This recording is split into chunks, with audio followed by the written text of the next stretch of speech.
Teorema divergensi Gauss. Teorema divergensi Gauss memiliki hubungan yang erat dengan teorema Green. Pada beberapa referensi ada yang menyebutkan teorema ini dengan sebutan teorema divergensi atau teorema Gauss. Teorema divergensi Gauss ini bertujuan untuk menentukan fluks dari medan vektor pada ruang dimensi 3 dengan mengaitkan integral permukaan dengan integral volume. Melalui teorema ini juga dapat dilihat hubungan antara fluks medan vektor melalui permukaan dengan perilaku medan vektor dalam permukaan. Teorema dengan integral diintegralkan di mana batas bawahnya itu do dikali s dengan f dikali n ds itu merupakan integral medan vektor yang dikaitkan dengan integral volume yang di sebelahnya itu sama dengan triple integral dengan batas bawah s div dikali f dikali df. Dengan kata lain dapat dikatakan bahwa fluks f yang melewati perbatasan suatu daerah tertutup di ruang 3 adalah integral lipat 3 dari divergensinya atau daerah tersebut. Persamaan di atas juga dapat dipahami sebagai integral permukaan dari sebuah f yang mengelilingi sebuah permukaan tertutup S tersebut. Divergensi Gauss. Secara sederhana dapat dikatakan bahwa untuk teorema divergensi Gauss ini dapat digunakan untuk menentukan integral permukaan. Selanjutnya dengan persamaan, integral diintegralkan dengan batas bawah do s f dikali n ds sama dengan triple integral dengan batas bawah s d di div f df. Dapat dilanjutkan dengan mengingat konsep div f sehingga persamaan tersebut dapat dituliskan sebagai berikut.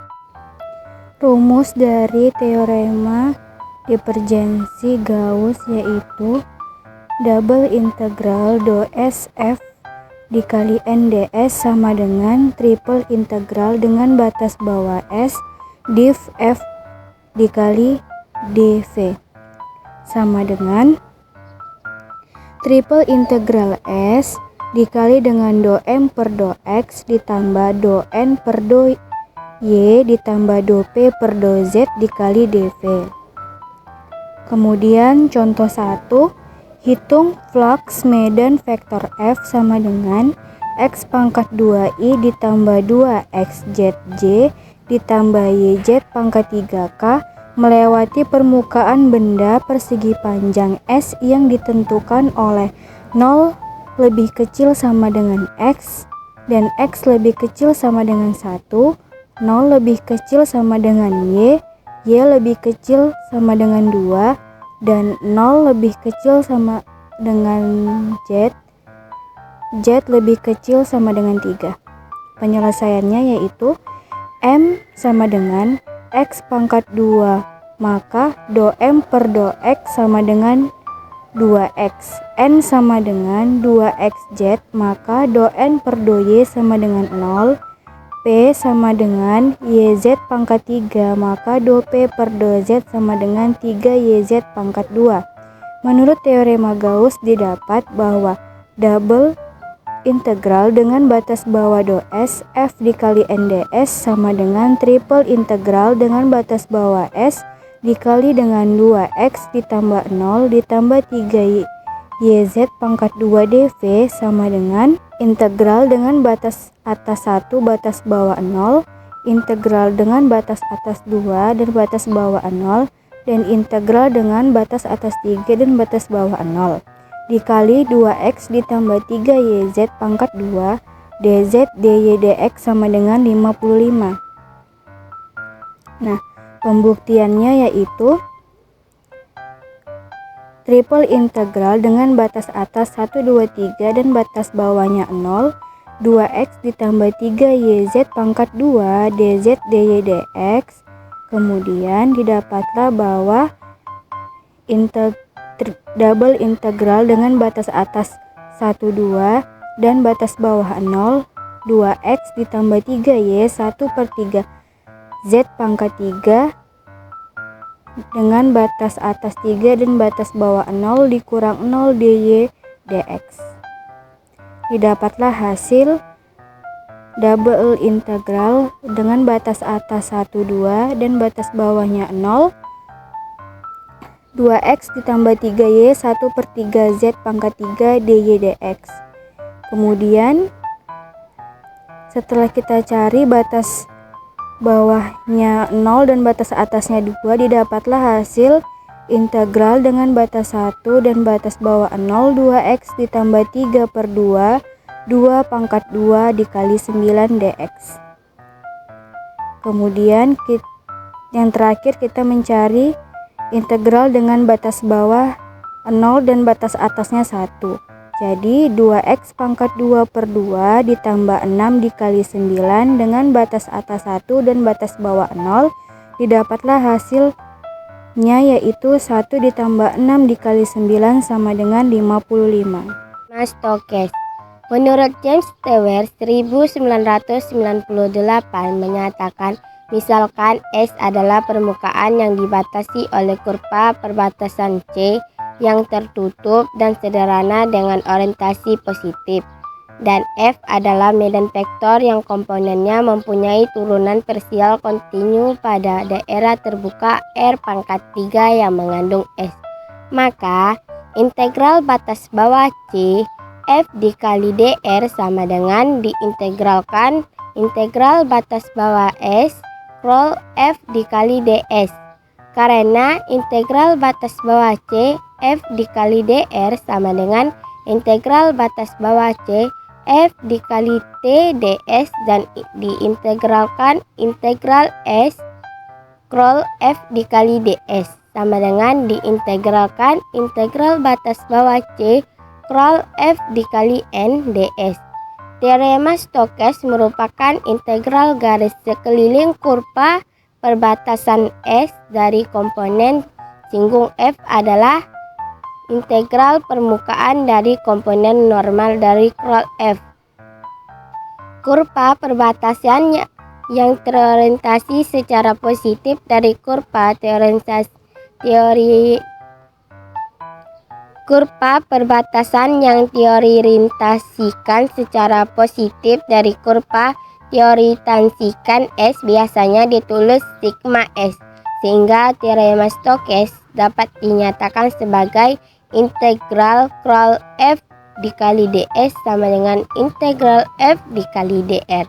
Dalam kasus khusus di mana permukaan S datar dan terletak di bidang X, Y dengan posisi orientasi ke atas atau vertikal. Vektor normal satuan adalah K. Integral permukaan menjadi integral lipat 2 dan teorema Stokes menjadi integral F dikali dr sama dengan integral rho F dikali ds sama dengan integral dikali buka kurung rho F tutup kurung dikali K dikali dA.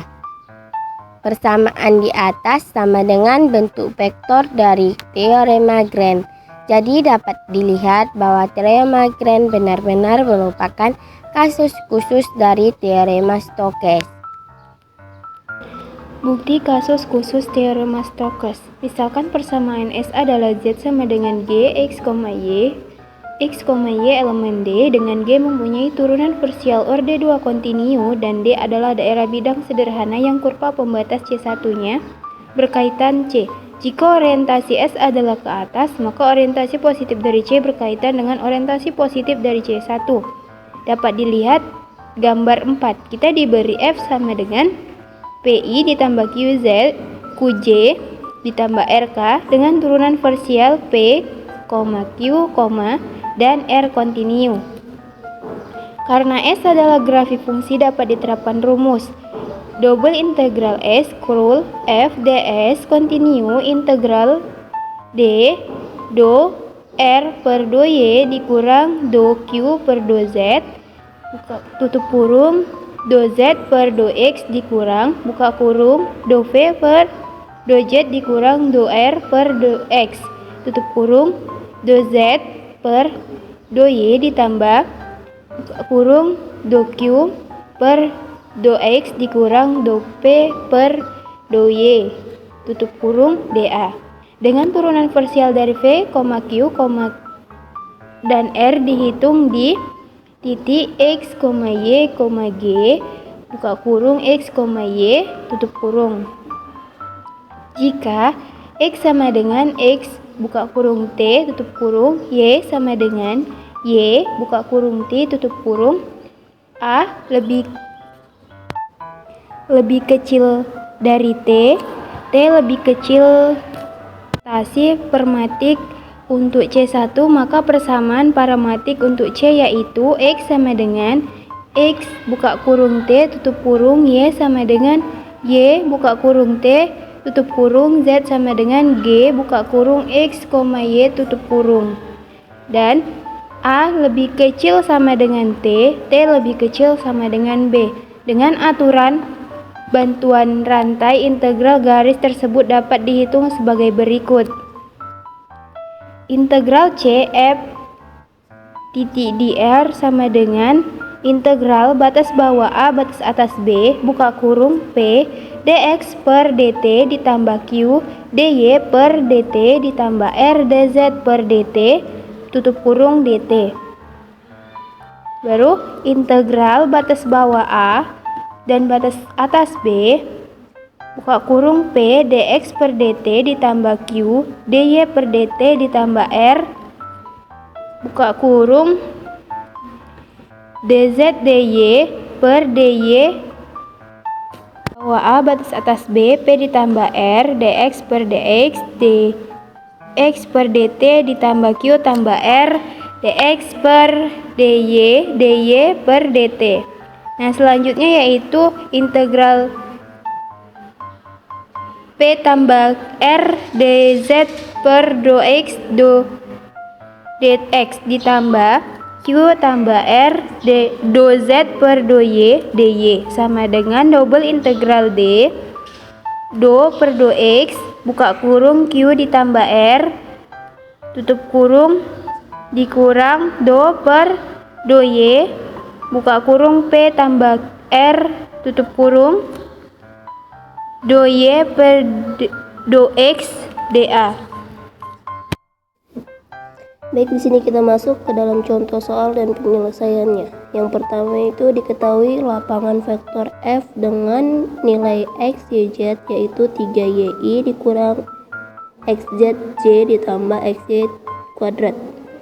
K dan S permukaan paraboloid dan 2Z sama dengan X kuadrat ditambah Y kuadrat dibatasi oleh Z sama dengan 2 dengan lintasan C yang merupakan kelilingnya.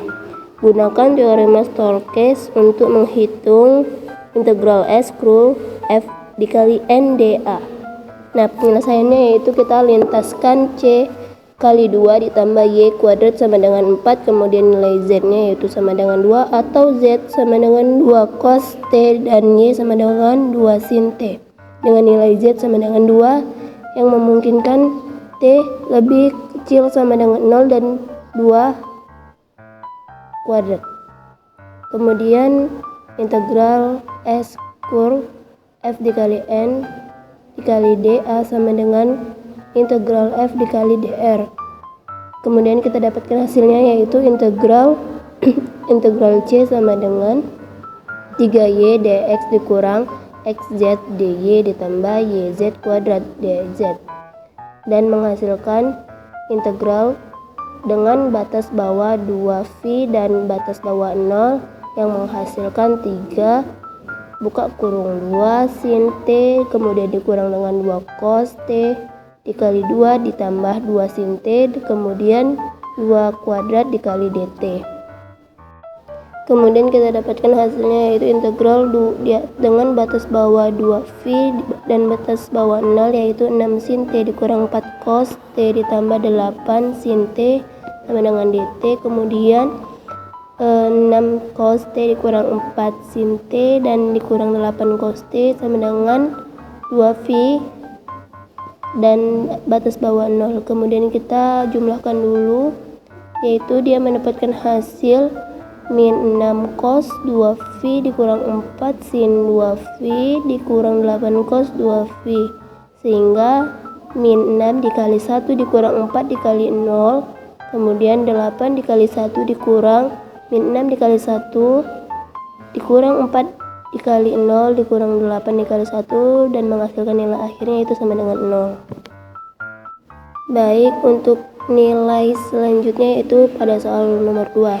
Di situ kita disuruh hitunglah integral C f dikali dr dengan f yang bernilai x, y, z sama dengan min y 2i ditambah x, z ditambah z 2k, dan C adalah kurva perpotongan dari bidang y ditambah 2 sama dengan z, dan silindernya x kuadrat ditambah y 2 sama dengan 1.